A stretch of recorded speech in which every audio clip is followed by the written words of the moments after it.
Dalam rangka memperingati Bulan Bung Karno kelima tahun 2023, RRI Singaraja bersama Badan Kesatuan Bangsa dan Politik Kabupaten Buleleng menyelenggarakan dialog interaktif Trisakti Bung Karno.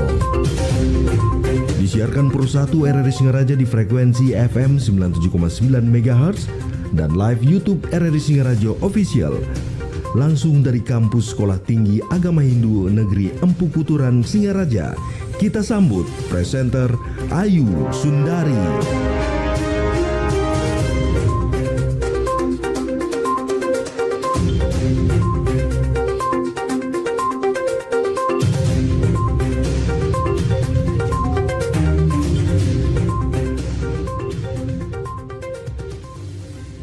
Selamat pagi dan salam Pancasila. Pendengar RRI Singaraja, pemirsa YouTube Official dan undangan yang hadir hari ini, tepatnya 6 Juni 2023, tepat 122 tahun lalu telah terlahir putra Sang Fajar, The Founding Fathers Indonesia, RI Soekarno. Banyak hal yang dikenang dari sosok Presiden RI pertama ini, salah satunya adalah ajaran Trisakti Bung Karno. Dalam buku berjudul Malwi Selan, penjaga terakhir Soekarno berkata bahwa yang disebut dengan Trisakti adalah berdaulat secara berpolitik, berdikari atau berdiri di atas kaki sendiri, secara ekonomi dan berkepribadian dalam kebudayaan. Pagi ini saya Ayu Sundari berbincang bersama Sekretaris Daerah Sekda Buleleng, Bapak Dr. Andes Gede Suyase MPD. Selamat pagi, Om Swastiastu, Pak Sekda. Selamat pagi, Om Swastiastu, dan juga pada audiens yang ada di ruangan ini serta seluruh pendengar RRI dimanapun berada. Tetap semangat, mudah-mudahan kita selalu dalam lindungan Tuhan Yang Maha Esa. Baik, kita juga bersama Ketua Forum Kerukunan Umat Beragama FKUB Kabupaten Buleleng, Bapak Dr. Andes I Gede Made Metre MSI. Om Swastiastu, selamat pagi Pak Doktor. Om Swastiastu, selamat pagi presenter Pak Ayu Sundari yang cantik. Demikian pula para peserta dialog dan masyarakat yang mendengarkan siaran RRI. Baik, kami juga bersama Ketua Forum Pembauran Kebangsaan Bapak Ide Bagus Lili Sudirge. Swastiastu, selamat pagi. Om Swastiastu, selamat pagi Mbak Ayu, Pak Sekda dan Pak Gede Mitre. Audiens, adik-adik mahasiswa yang gagah dan cantik semuanya, selamat pagi pemirsa RRI Singaraja. Semoga kita berbahagia dan salam Pancasila. Salam Pancasila. Kurang kompak. Salam Pancasila. Salam Pancasila. Merdeka. Terima kasih. Baik, kami akan berbincang seputar topik Trisakti Bung Karno.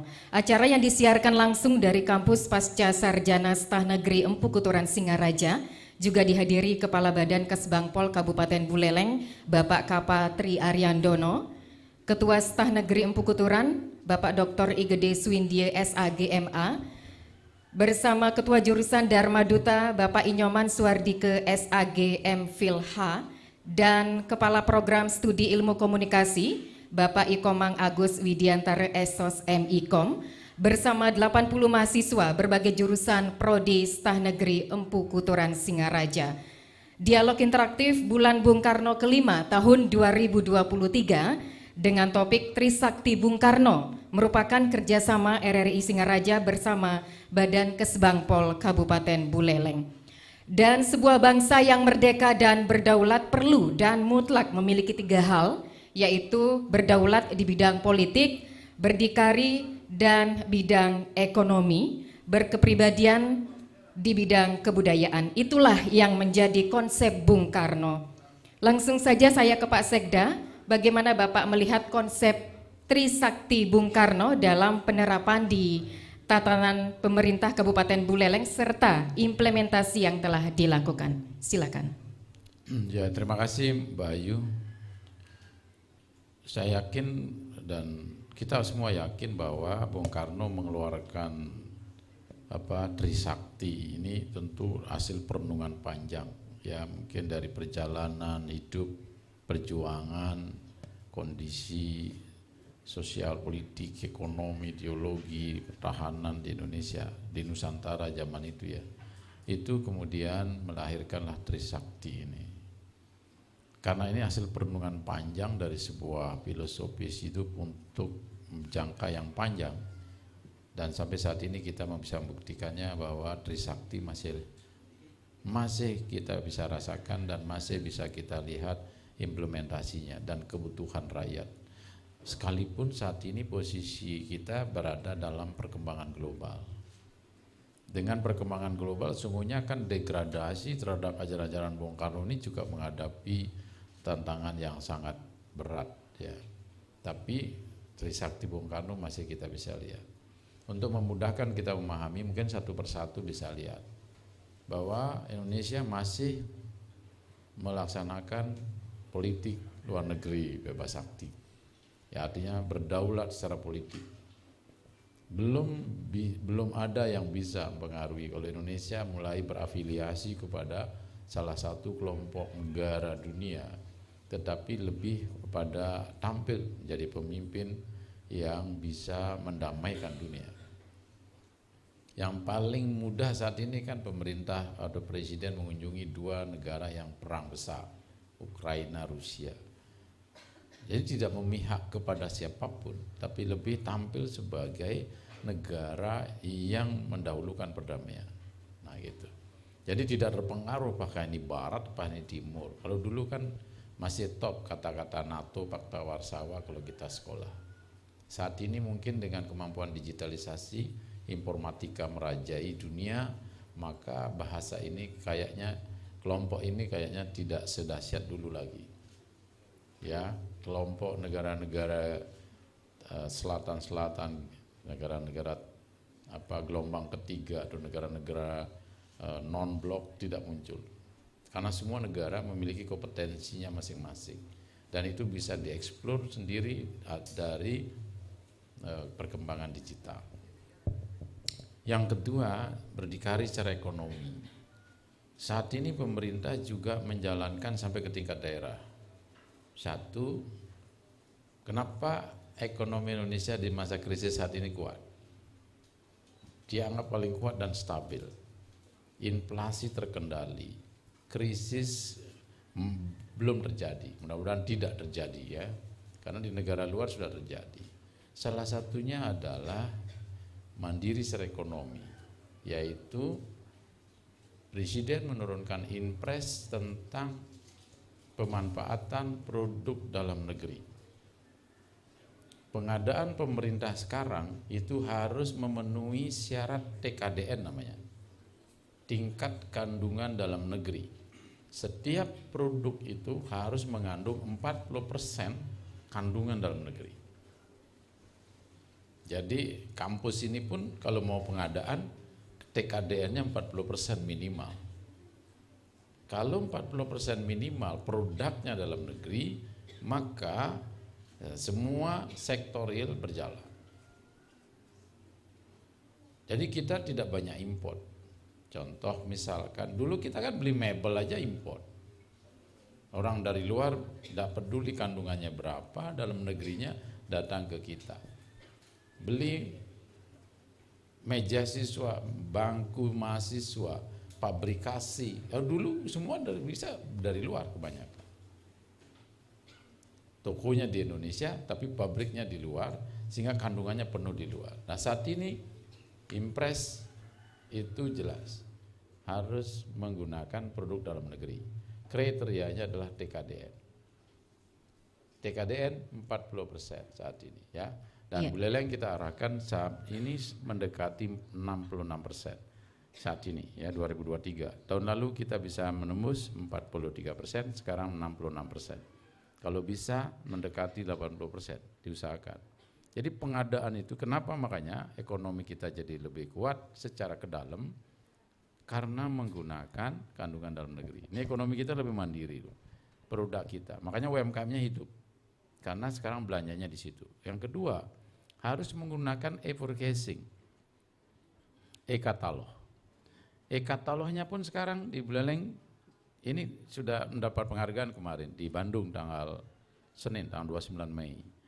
Pengadaan barang jasa Indonesia di Buleleng, ranking 3 dia di Indonesia. Itu menggunakan e-katalog dan e-katalognya katalog lokal.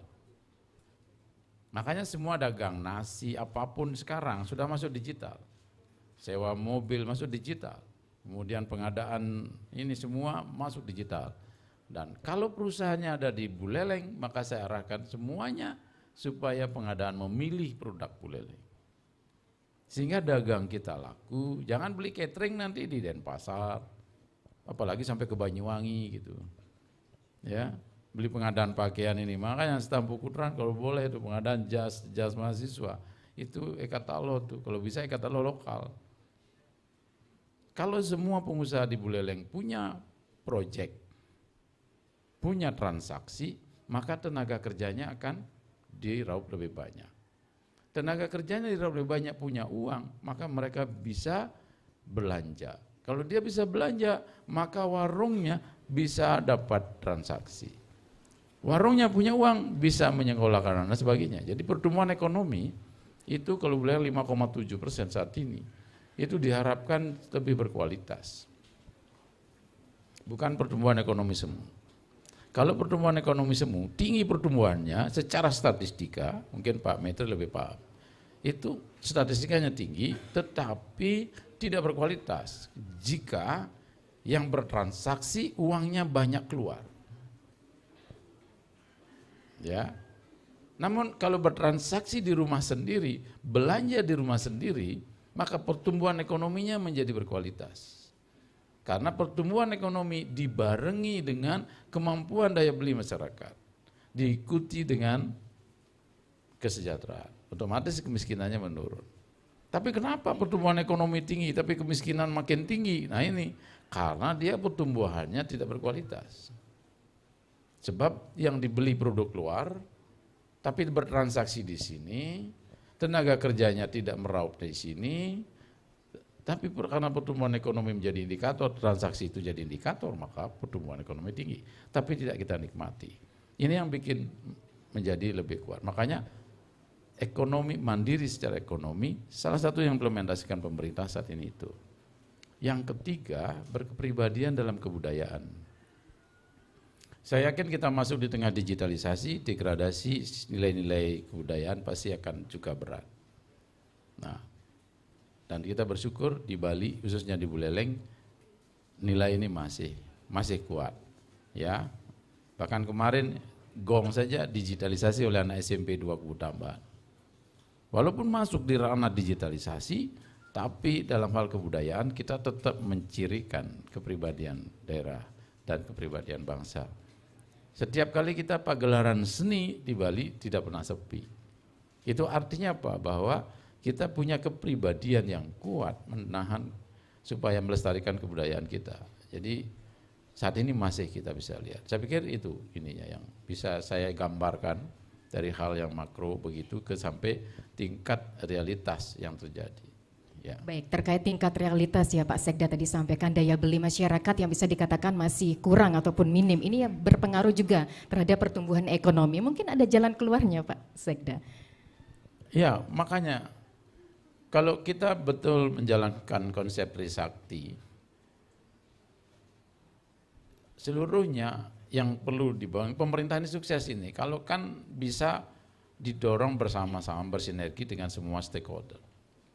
Kesadaran masyarakat sangat dipentingkan untuk bisa diajak ya dalam hal berdaulat politik, berdikari ekonomi, kemudian juga berkepribadian dalam kebudayaan. Kalau tadi yang saya sampaikan, semua OPD, semua dinas, semua kantor vertikal, semua universitas, belanjanya di e-katalog lokal, atau paling tidak di e-purchasing dengan TKDN di atas 40%, kalau bisa sampai 80%, Anda bisa bayangkan, semua yang dibeli itu adalah produk dalam negeri. Kalau dia belanja di e-katalog lokal, semua yang dibeli produk Buleleng. Coba buka lihat itu sih. Sekarang dagang nasi catering semua coba, tidak hanya di Gojek, hanya di Grab, enggak, di e-katalog lokal Pemda ada. Ya, kalau kita belanja di e-katalog lokal Pemda, mau beli yang mana? Makanya UMKM kita dorong supaya masuk e-katalog. Makanya Kadisdagrin membina UMKM yang dulu enggak ngerti bagaimana ngupload persyaratan, sekarang udah banyak. Tinggal memilih. Kalau hari ini suka daging ayam, yang jalan mana gitu, ya sudah beli itu. Besok mau sate kambing ya pindah lagi. Lusa mau lawar ya pindah lagi. Mau beguling yang sebelahnya pindah lagi. Belanjalah sebanyak-banyak di sini. Bayangkan nggak kalau semua angkringan, dagang UMKM kita punya transaksi dan mereka punya laba dan bisa mempekerjakan banyak orang, berapa orang yang disimuli? Maka saya mengharapkan rektor yang ada di Buleleng, baik Undiksa, Stampu Kuturan, Setie, maupun Stika yang lain, ketika lama menerapkan PTM, termasuk mungkin Panji Sakti, kalau masih ada mahasiswanya sekarang, ratusan jumlahnya, itu bisa PTM langsung, jangan lagi hibrid. Ya. Kenapa kalau PTM saya mengharapkan dilakukan tahun lalu di bulan September, mudah-mudahan sudah dijalankan oleh Undiksa. Total mahasiswa di Buleleng ini kalau dicari seluruhnya, itu mendekati sudah 22.000. Undiksa, Stampu Kuturan, Panji Sakti, Setie, Estah, Agama Hindu dan lain-lain. Itu di atas 22.000. Kalau 22.000, 60% atau 70%-nya bukan orang Buleleng. Maka dia membutuhkan kos. Makanya ketika Covid kan yang pemilik kos kan banyak mau jual tuh kos-kosannya. Karena nggak ada yang memelihara, nggak ada yang nyewa, nggak punya uang, rusak, ya kan, operasional, listrik, air dan sebagainya. Makanya saya dorong Pak supaya mohon Pak Rektor supaya diterapkan PTM. Nah begitu PTM bulan September kan sumringah lagi tuh. Angkringan Jalan Udayana ramai lagi kan, yang nambah-nambah banyak. Karena yang belanja ada, pemilik kos-kosan punya uang, kantin di sebelahnya, warung di sebelahnya hidup, dan sebagainya. Ini mendorong ya. Nah itu harus bersama-sama. Pemerintah bikin regulasi, fasilitasi, ya, motivasi, tapi bagaimana masyarakat bersama. Kalau masyarakatnya bersedia, ya saya yakin kita akan tetap kuat menjalankan Trisakti. Gitu. Baik, sebenarnya masyarakat sudah dimudahkan ya Pak Sekda ya dengan e-katalog ini ya? Ya. Dengan kemajuan digitalisasi hampir semua informasi sangat mudah. Ya. Walaupun masih ada yang keluhan, kok kurang sosialisasi, kok kurang edukasi, edukasi apa yang dimaksud? Kok kurang sosialisasi apa yang dimaksud? Gitu. Karena begitu sekarang buka ini, itu sudah, contoh sekarang perpustakaan. Perpustakaan secara fisik tidak butuh lagi mungkin. Kemarin saya diskusi sama Dinas Pendidikan, memang masih perlu tuh gedung-gedung perpustakaan di sekolah. Kenapa? Karena perpustakaannya ada di Android, ada di HP-nya. E-library ada. Perpustakaan digital ada. Mau nanya buku apa? Jangankan buku, film aja ada kan. Mau beli, mau sewa kan ada. Kita masih ingat kalau dulu konvensional, pinjam buku di perpustakaan, kalau telat kembalikan kan kena denda. Sekarang nggak lagi, nggak perlu didenda karena begitu habis kuota, habis masa waktunya langsung hilang dia. Gitu. Jadi nanti mungkin sekolah tidak akan ada perpustakaan lagi. Yang ada adalah papan informasi dan papan digital e-library. Mau nanya buku apa yang ada di perpustakaan itu, ya buka di situ.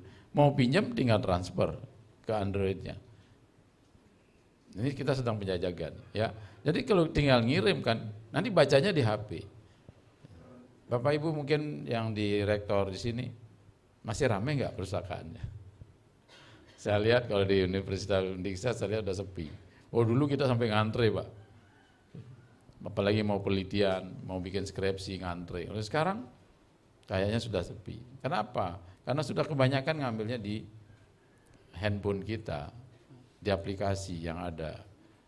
Nah ini sangat mudah. Makanya mohon maaf kalau ada yang menyampaikan kadang-kadang kan, wih enggak tahu dah kebijakan begitu, wih kurang sosialisasi. Ya memang karena kita enggak ke situ fokusnya. Membuka YouTube, ya yang dicari kan, kalau anak saya cari YouTube ya game gitu kan. Nonton game atau permainan catur, dia senang berpikir. Yang satu lagi ya senang silat, ya silat aja dicari. Atau film-film saja. Makanya ketika bicara sosialisasi kebijakan, enggak ada gitu. Orang begitu surat beredar langsung viral kok. Apa sih yang enggak viral sekarang? Menjadi viral bahasanya karena dianggap tidak sesuai dengan perspektif publiknya. Kalau sudah sesuai enggak viral dia, Pak. Kalau misalnya kebiasaan masyarakat ada pembatasan dari kebijakan pemerintah jadi viral. Karena semua merasa terusik gitu. Tapi kalau misalnya kebiasaannya diteruskan lalu dibikin penguatan surat tidak viral. Oh, sudah dari dulu. Jadi enggak dia akan share ke orang lain karena tidak dianggap sesuatu yang mengusik. Tapi begitu ada kenyamanannya berasa terganggu, langsung viral. Bener ini ya gitu kan. Jadi gitu. Makanya saat ini dunia informasi memang betul-betul menguasai. Maka dari itu siapa yang terlambat dengan informasi, terlambat dengan kehidupan katanya. Ya kira-kira gitu. Baik, terima kasih Pak Sekda.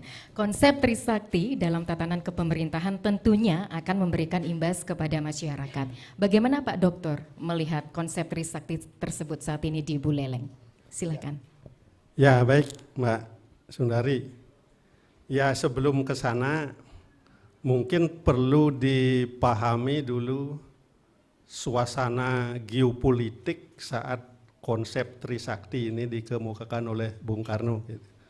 Ya memang selama ini kita pahami konsep Trisakti Bung Karno itu seperti yang Mbak Sundari sampaikan tadi, yang ada dalam buku Tapip ditulis oleh Wasmi Rahman Adam, itu sejarawan kita yang terkenal, itu hasil wawancara dengan Mauli Selan, penjaga terakhir Bung Karno, yaitu berdaulat dalam politik, berdikari dalam ekonomi, dan berkepribadian dalam kebudayaan. Tapi kalau dilihat risalah aslinya yang termuat dalam pidato Bung Karno tanggal 17 Agustus 1964 yang berjudul Pipere Pericoloso. Nah, Pipere Pericoloso itu sebenarnya dalam perasa dalam bahasa Italia yang lengkap itu adalah Pipere Pericoloso Samante gitu. Samantenya ini tidak dipakai gitu, disingkat.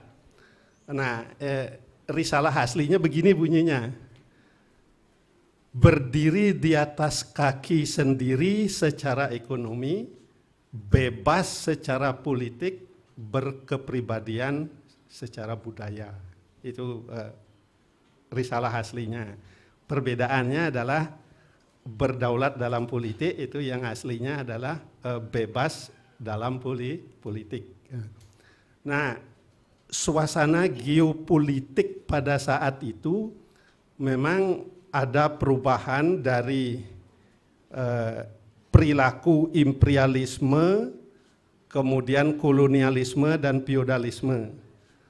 Antara sebelum Perang Dunia Kedua dan setelah Perang Dunia Kedua.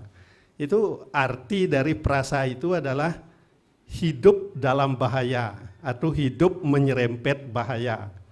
Nah, pidato Bung Karno pula menginspirasi seorang penulis dari Australia, Christopher Cook, gitu, yang kemudian menulis novel The Year of Living Dangerously.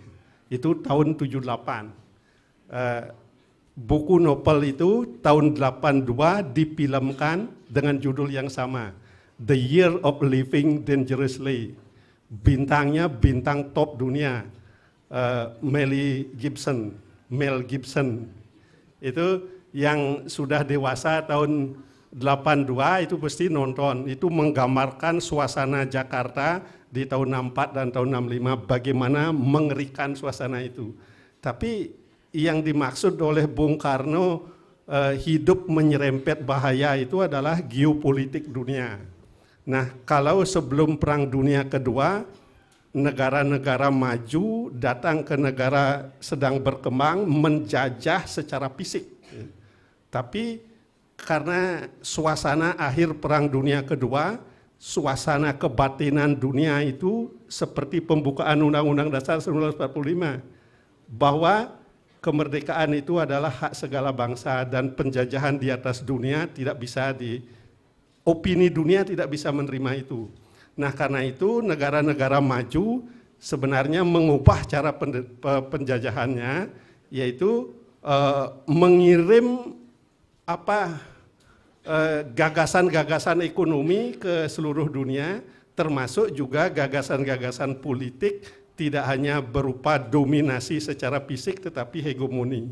Nah, instrumen ekonomi yang dikirim ke seluruh dunia itu adalah pertama dalam bentuk IMF dan IBRD. Nah, ini cerita panjang, ini tidak usah kita ngerti bagaimana IMF dan IBRD itu menjajah dunia secara ekonomi. Termasuk pada krisis dulu kan hampir seluruh dunia menjadi pasien IMF gitu. Meskipun pasien yang tidak sembuh-sembuh gitu. Nah, itu suasana politik dunia, dan Bung Karno seperti dikatakan oleh Pak Sekda tadi adalah orang yang visioner, yang bacaannya luar biasa. Nah, beliau mengingatkan kita bangsa Indonesia pada saat itu supaya yaitu tadi berdikari secara ekonomi, bebas secara politik, dan berkepribadian secara kebudayaan. Nah, bebas secara politik itu sebenarnya sudah dilakukan oleh Bung Karno sebelum mengeluarkan gagasannya Trisakti pada pidato 17 Agustus 1964, yaitu beliau sebagai penggagas konferensi Bandung yang melahirkan politik bebas aktif negara-negara peserta konferensi tahun 55. Nah, ini kita harus pahami suasana itu dulu gitu. Kalau sudah paham itu akan tidak sulit memahami gagasan Bung Karno. Beliau sudah mengajak negara-negara berkembang peserta konferensi Bandung itu untuk bebas aktif. Karena apa? Karena superpower dunia semua gini kan pengaruhnya Amerika dan Soviet pada saat itu. Dan Bung Karno ingin negara-negara yang baru merdeka itu bebas, jangan memihak Amerika, jangan memihak Soviet. Gitu. Dan kemudian secara ekonomi yang sudah dilakukan oleh Bung Karno itu adalah jangan tergantung kepada negara lain. Konsep Bung Karno, ucapan Bung Karno yang paling terkenal itu kepada negara maju yang berinvestasi dan menawarkan bantuan kepada Indonesia apa? Go to hell with your aid. Pergi ke neraka dengan bantuanmu. Gitu. Bung Karno menolak bantuan itu karena bantuan itu menghisap. Gitu. Dan kemudian saran terkenal Bung Karno supaya berkepribadian secara kebudayaan, apa saran terkenalnya? Akhir-akhir ini sering dikutip. Kalau jadi Hindu jangan jadi orang India. Kalau jadi Islam jangan jadi orang Arab. Kalau jadi Kristen jangan jadi orang Yahudi. Jadi agamanya silahkan dianut tapi jangan kebudayaannya dibawa. Kita orang Hindu, agama Hindu, Weda silahkan dianut tapi jangan sampai pakaian India dibawa. Orang Bali pakai pakaian India, itu kebudayaan. Nah, setelah jatuhnya pemerintahan Orde Lama, Orde Baru membalik 180 derajat itu. Sistem pembangunan Orde Baru itu TRI juga diterapkan. Itu yang disebut dengan triple alien, yaitu penguasa, kemudian pengusaha asing, dan pengusaha lokal itu bekerja sama. Itu dimulai dengan begitu jatuhnya pemerintahan Orde Baru sudah keluar Undang-Undang Penanaman Modal Asing tahun 1967.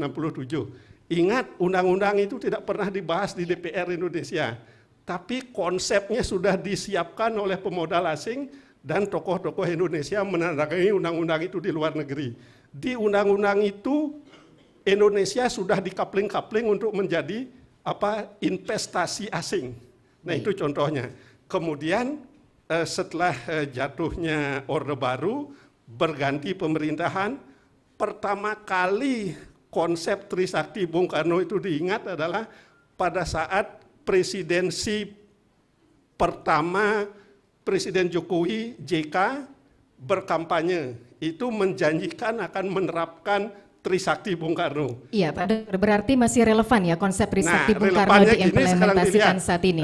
Janjinya Pak Jokowi dan JK pada saat itu menerapkan Trisakti Bung Karno diwujudkan dalam RPJMN, yaitu Nawacita. Nawacita, nanti Pak Sekda pasti hafal Nawacita, karena di seluruh Indonesia diterapkan. Dan saya sendiri yang diminta membantu menyusun RPJMD Buleleng 2017-2022, saya mengacu juga Nawacita. Selain visi misi Bupati terpilih itu menjadi RPJMD, jiwanya Nawacita. Nah, dari sanalah kemudian karena sudah masuk ke RPJMD seluruh Indonesia, provinsi dan kabupaten seluruh Indonesia, maka secara konsep Trisakti Bung Karno itu diterapkan. Hasilnya apa? Nah, itu sekarang di Buleleng apa hasilnya? Nah, secara ekonomi Pak Sekda sudah menyampaikan tadi, pada saat negara lain pertumbuhan ekonominya anjlok, ekonomi Indonesia tumbuh lebih tinggi. Untuk Buleleng, pada saat pertumbuhan ekonomi Bali anjlok, ekonomi Buleleng selalu pertumbuhannya lebih tinggi.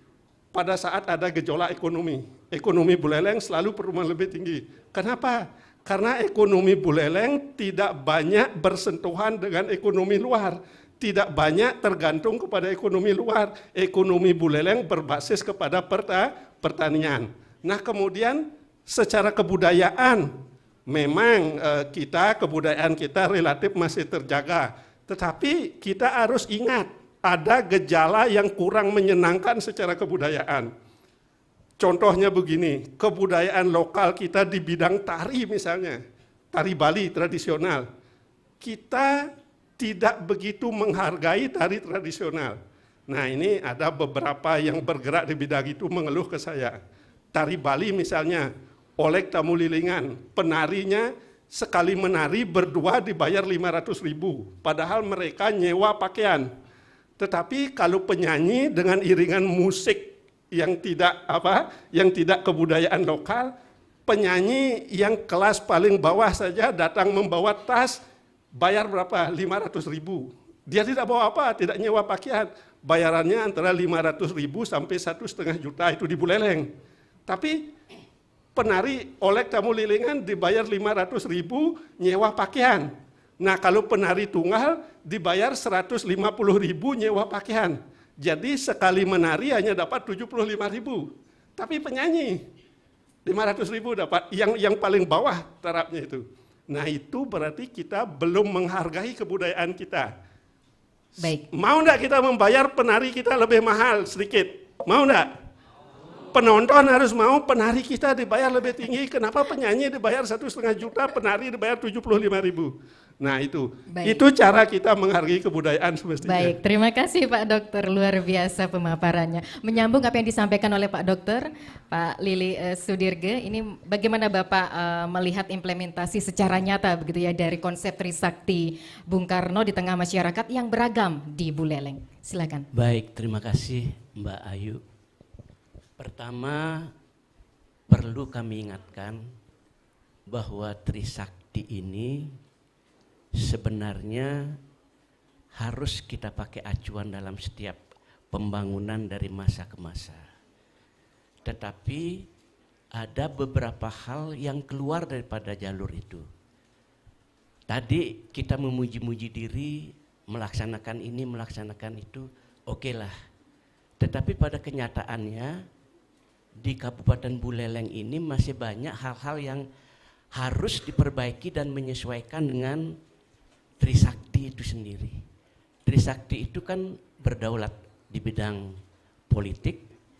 Itu maksudnya sudah betul apa yang disampaikan oleh beliau-beliau tadi ini, berdaulat di bidang politik dengan menggunakan prinsip politik bebas aktif dalam pergaulan antar negara. Tetapi dalam bidang berdikari di bidang ekonomi ini yang masih perlu kita garis bawahi. Pertama, sebagai satu contoh, bukti nyata, pembangunan Pasar Buleleng. maksudnya Pasar Banyuasri.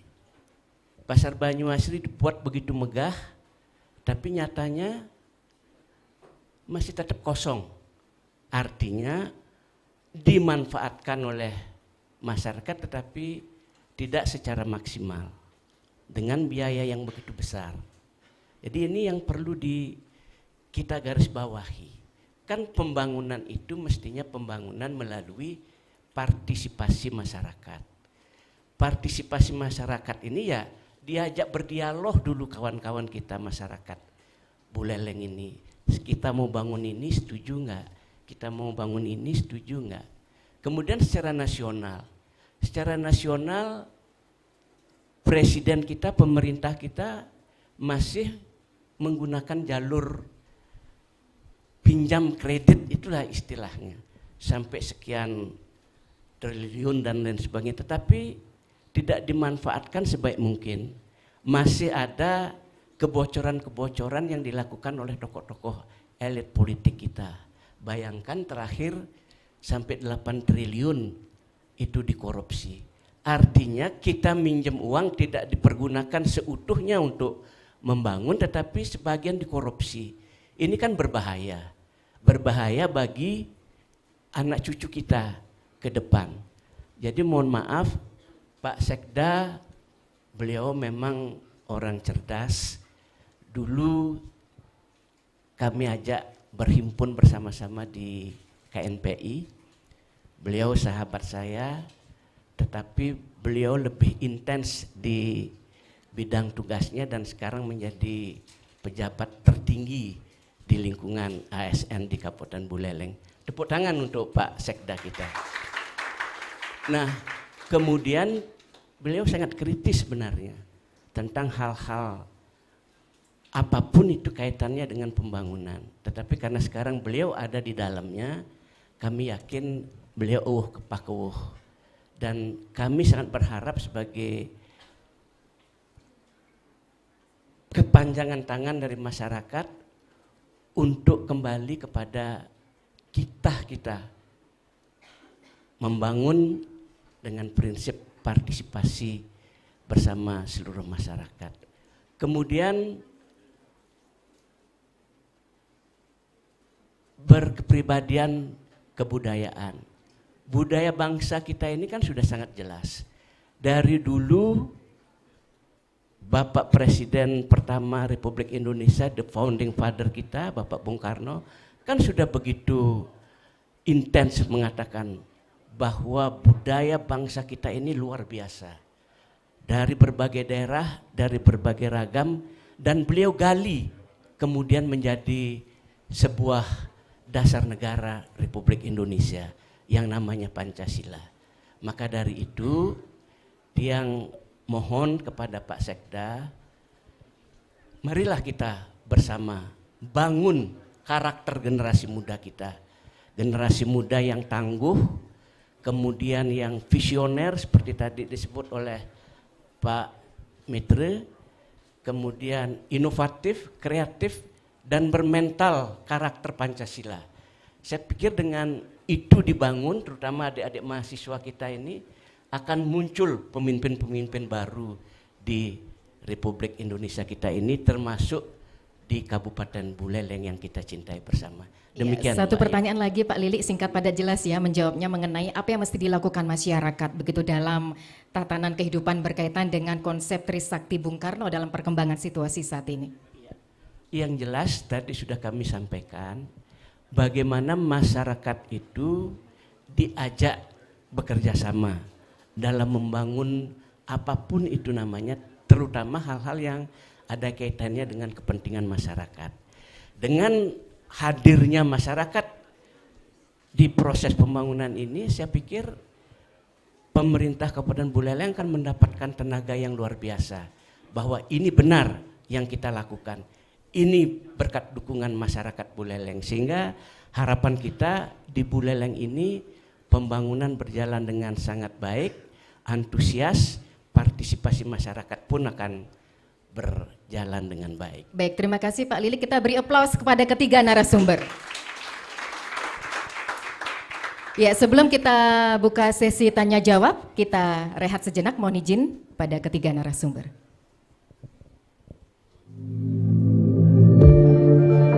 RRI di ujung jari. Anda bisa menikmati siaran RRI dimanapun dan kapanpun, baik audio maupun video melalui New RRI Playgo.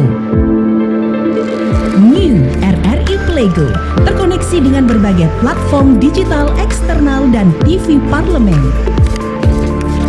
Siaran radio live streaming di seluruh RRI se-Indonesia. Juga menjadi bank lagu-lagu daerah terlengkap dan lagu dari berbagai genre, serta berbagai konten favorit. New RRI Playgo juga menyediakan update berita terkini dan aktual dalam berbagai konten, termasuk podcast dan platform lainnya. Pengguna aplikasi RRI Playgo dapat menyusun playlist musik yang disukai. Download aplikasi New RRI Playgo di Play Store atau App Store. Baik, pendengar RRI, pemirsa YouTube dan juga audiens yang hadir hari ini, kita akan buka sesi tanya jawab. Silakan yang berkenan ataupun kami beri kesempatan untuk memberikan masukan, pendapat ataupun ada pertanyaan, bisa acungkan tangan, sebutkan nama. Silakan. Adik-adik mahasiswa paling belakang, mic bisa dibantu ya.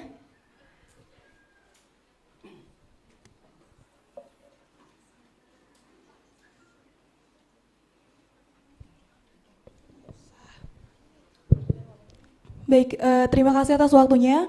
Perkenalkan, saya Nima Suari, salah satu mahasiswa dari Stah Negeri Empu Kuturan Singaraja. Nah, saya sedikit tentang pernyataan Bapak terkait dengan kebebasan kita dalam agama, gimana kita menjadi orang Hindu Indonesia, bukan Hindu India, terus juga kita menjadi orang Islam Indonesia, Islam Nusantara, bukannya Islam orang Arab, seperti itu. Tapi di era digitalisasi saat ini, kita terperangkap dalam kata-kata kebebasan dan juga kemerdekaan dalam era digital. Dengan kata kita tidak open-minded atau kita tidak terbuka dengan perubahan-perubahan atau kemajuan-kemajuan. Ini menjadi dua mata pisau yang cukup menjadi momok di era saat ini menurut saya pribadi, karena di sisi lain, kebebasan-kebebasan tersebut dan juga kemerdekaan-kemerdekaan yang dikatakan itu sebagai dalih menjadi pergeseran antara moral kita dalam memeluk agama dan juga nilai-nilai moral kita, terkhususnya dalam nilai-nilai Pancasila dan juga Trisakti Bung Karno, seperti itu. Mungkin dengan perkembangan-perkembangan, dengan arus informasi yang tidak terfilter, terkhususnya untuk kita yang generasi muda seperti ini, itu kita menerima banyak, kita tidak dapat menutup kemungkinan bahwasanya banyak informasi yang kita terima dari luar, bahkan dari luar negara kita sendiri, mulai dari katakanlah dari India gitu, kita mendapatkan informasi bahwasanya begini cara mereka melakukan ritual keagamaan, dan itu kita tidak filter, kita hanya menggait-gait informasi tersebut, menggait-gait tata cara mereka tanpa kita berpikir apakah itu relevan untuk kita berada di Indonesia, seperti itu. Terima kasih. Baik, terima kasih Dek Suwari ya. Satu penanya lagi sebelum ditanggapi oleh ketiga narasumber, silakan kami beri kesempatan. Adik mahasiswa.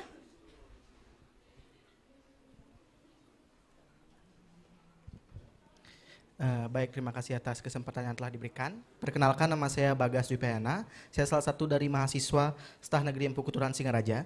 Jadi di sini saya ingin bertanya mengenai tadi disinggung mengenai brand lokal.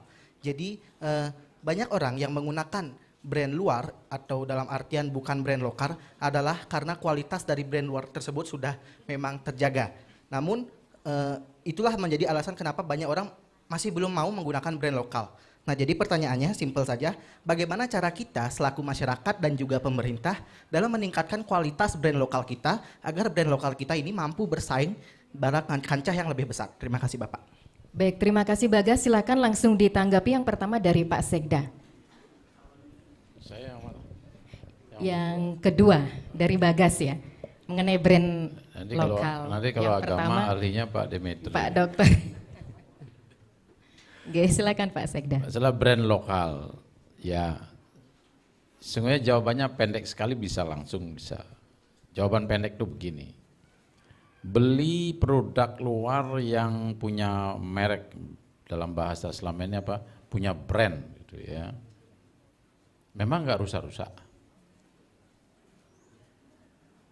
Di Pemda itu dulu beli komputer, laptop, iPad, Android, kebanyakan beli yang di luar karena lebih percaya. Udah rusak juga setelah 5 tahun. HP-nya sudah HP apa itu ya, yang punya brand luar, itu juga rusak juga, 2 tahun juga minta ganti. Sampai saat ini belum ada brand yang tidak pernah rusak, tidak akan rusak seumur hidup. Jadi itu satu. Kalau mau jawabannya pendek begitu, artinya brand luar maupun brand dalam, ya kan, luar negeri maupun dalam negeri, peluang rusak tetap ada. Oke. Pertanyaannya kenapa kita lebih percaya? Karena puluhan tahun kita lebih mengagungkan produk luar daripada produk dalam negeri. Produk dalam negeri, kalau data ekspor di Bali, itu karya-karya lokal, itu kualitasnya internasional. Tapi kalau diekspor. Tapi kenapa kalau yang dijual di dalam negeri, kok tidak sekualitas seperti itu? Ya satu, biaya, anggaran, harga. Ya, yang kedua, kemampuan daya beli gitu kan. Lalu merasa kalau itu terlalu mahal. Nah seperti tadi, kenapa kalau penari Bali harganya dihargai uang sebegitu? Sewa pakaian aja enggak gitu. Ya kan? Nah, sama dengan istri saya juga penari. Jadi pulang malam dini hari itu kan dulu waktu masih muda. Tapi dapat honornya 100, 200. Habis itu bersihin wajah itu lama tuh. Lurusin rambut dari sasak itu lama, sakit dan sebagainya. Nah, karena kita selalu mencari barang dalam negeri dengan harga lebih murah, maka kualitasnya menyesuaikan. Karena kalau dibuat lebih tinggi nggak dipercaya, kemudian tidak dibeli, maka dibuatlah yang lebih murah. Bahasa kita kan murah meriah. Ya sana-sana Pak, murah meriah. Mohon maaf nih, apalagi kalau mahasiswa sedang kos, tanggal 20 mulai dah cari yang murah meriah. Kalau kita pegawai negeri juga gitu, lewat tanggal 15 sudah mulai nih, ngalih yang murah meriah. Karena ini menjadi kebiasaan. Sekarang dengan perintah Presiden, semua pengadaan Pemda selama ada di Indonesia harus memiliki kandungan dalam negeri 40% minimal. Ya. Yang boleh dibeli di luar negeri adalah import adalah barang yang tidak diproduksi di Indonesia. Apa itu Pak? Alkes. Ada beberapa alat kesehatan yang memang nggak ada di Indonesia. Kemarin kita ada proyek di lab Serma Karma, 3 tahun tidak bisa belanja, karena memang nggak ada di Indonesia. Ketika kita pesan ke luar negeri, ke Eropa, barangnya belum ready. Jadi tidak jadi Pak, tahun anggaran berlewat. Nah jadi silpa, makanya kembali lagi uangnya. Jadi kalau sekarang sudah terus dibeli produk dalam negeri, maka mereka akan bersaing.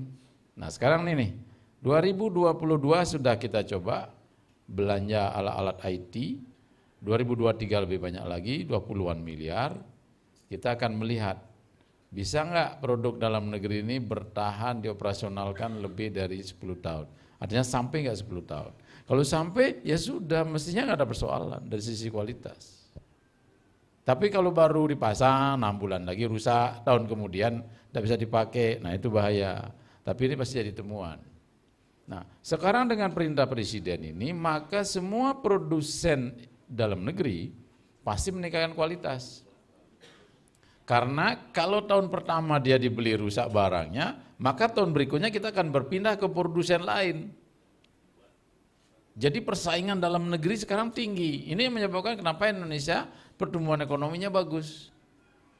Di saat negara lain inflasi tinggi, harga barang membumbung, krisis terjadi, pertumbuhan ekonomi cenderung turun, kita stabil malah cenderung naik.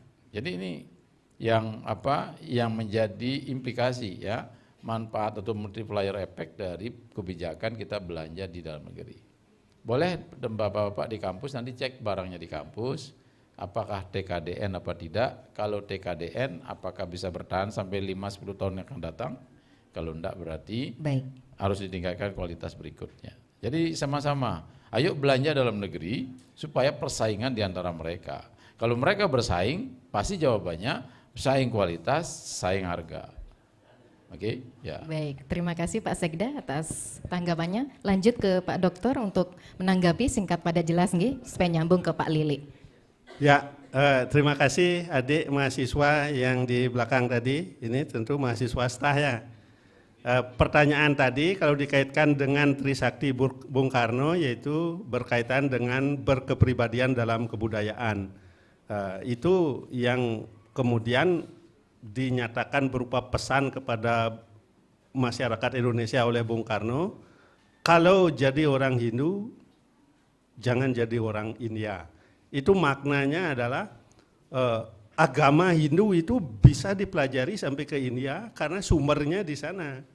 Jadi ajarannya dipelajari di sana, kebudayaannya jangan diserap dibawa ke Indonesia, dibawa ke Bali gitu. Kenapa? Sumber ajarannya di sana, cari di sana. Tapi kebudayaan itu sebenarnya merupakan respon masyarakat terhadap lingkungannya. Kebudayaan secara keseluruhan. Kebudayaan berpakaian itu respon terhadap lingkungannya. Kalau lingkungannya umpamanya berdebu panas, ya seluruhnya tertutup gitu. Tapi kalau lingkungannya tidak begitu, tidak panas berdebu, ngapain seluruhnya ditutup? Kan sebagian-sebagian kelihatan kan indah itu gitu. Oh, ketawa udah.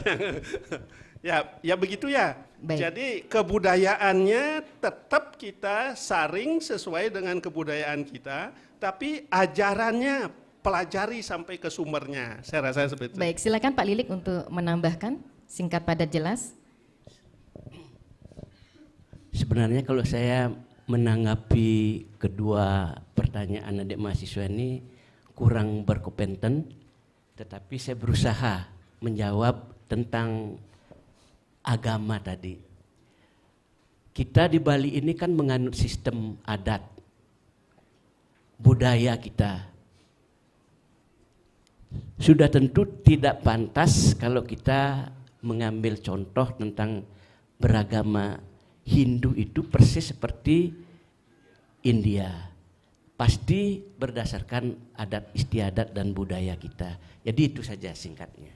Baik, tanpa terasa pendengar RRI dan juga pemirsa YouTube, di penghujung acara kita beri kesempatan kepada ketiga narasumber untuk closing statement singkat padat jelas. Yang pertama dari Pak Sekda. Ya, baik, terima kasih. Tapi sebelum closing statement saya agak kelupaan dikit tadi. Pak Gus Lilik mengajak pemerintah kalau membangun berpartisipasi. Saya yakin sampai gedung Pasar Banyuasin sebesar itu dibangun pasti by proses dari awal. Termasuk mungkin kalian lingkungan, kepala lingkungan masih sudah terjadi ya, sudah ada komunikasi, masyarakat, pedagang sampai mau pindah balik lagi. Tapi untuk pasar physically saat ini, kalau baca bukunya Renat Ghazali pasti paham. Sekarang kalau bangun pasar fisik, maka cenderung akan sepi. Kenapa? Karena pasar sendiri sudah berpindah dari pasar fisik ke pasar digital. Saya 2018 di Blok M, semua mengeluh ketika Asian Games itu, semua mengeluh sepi. Kenapa? Karena sudah pindah pasarnya dari pasar fisik ke pasar digital. Gianyar sebegitu mewahnya juga sepi, Denpasar yang sebegitu megahnya diresmikan Presiden juga mulai sepi, Banyuasin yang begitu megah dibuatkan juga mulai menurun, jangan-jangan nanti Pasar Anyar pelan-pelan juga akan sama, ya, karena semuanya berlari ke pasar digital. Saya dulu susah tinggalnya jauh di desa, di Sukasade di bagian selatan. Sekarang beli nasi goreng, mie dan sebagainya gampang, tinggal main Grab, sudah datang. Oke, artinya bahwa kita akan menghadapi dinamika hidup. Tetapi 3 pilar Bung Karno harus tetap menjadi pijakan kehidupan berbangsa dan bernegara. Niscaya kita akan bisa lestari dan NKRI tetap ajak. Sekian, terima kasih.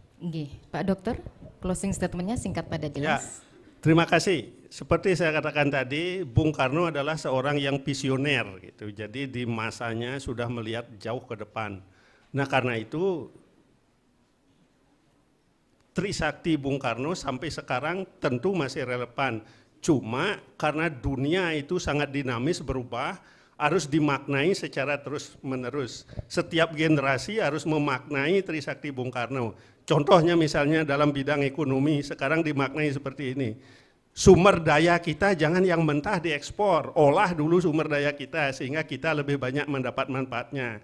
Di bidang politik misalnya, kalau umpamanya siapapun ingin jadi presiden, jangan cari dukungan orang asing, di dalam saja cari.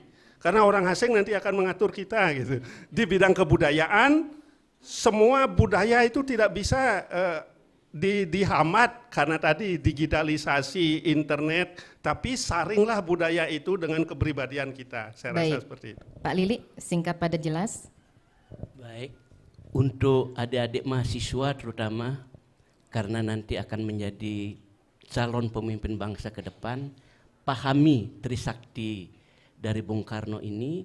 Kemudian yang kedua, belajar dengan tekun dan baik agar adik-adik mahasiswa lebih menekankan diri kepada bagaimana menumbuhkan daya inovatif, kreatif, visioner dan bermental baja, terutama berkarakter Pancasila. Terima kasih. Baik, pendengar dan juga pemirsa YouTube, tanpa terasa ya, hampir 1 jam penuh kita telah berbincang bersama dalam dialog interaktif Bulan Bung Karno kelima tahun 2023, Trisakti Bung Karno, kerjasama RRI Singaraja bersama Badan Kesbang Pol Buleleng. Terima kasih kami ucapkan kepada Bapak-Bapak narasumber, Bapak Ketua Staf Negeri Empu Kuturan, dan juga Ketua Jurusan Dharma Duta, serta Kepala Program Studi Ilmu Komunikasi, adik-adik mahasiswa berbagai jurusan Prodi Staf Negeri Empu Kuturan, dan anggota Forum Pembauran Kebangsaan. Satu pesan Bung Karno yang perlu juga kita ingat pendengar dan juga pemirsa YouTube, jangan melupakan sejarah atau jas merah, sehingga melalui Bulan Bung Karno kita akan selalu semangat perjuangan yang telah ataupun mengingat perjuangan yang telah dilakukan.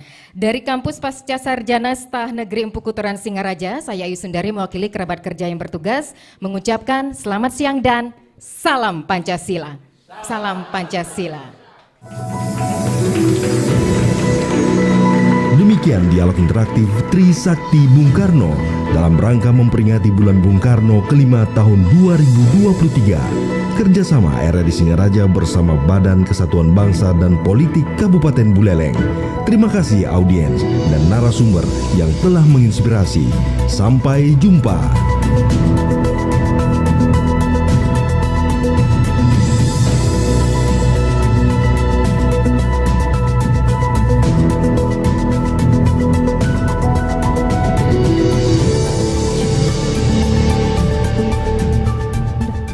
Untuk seluruh hadirin kami mohon untuk berdiri.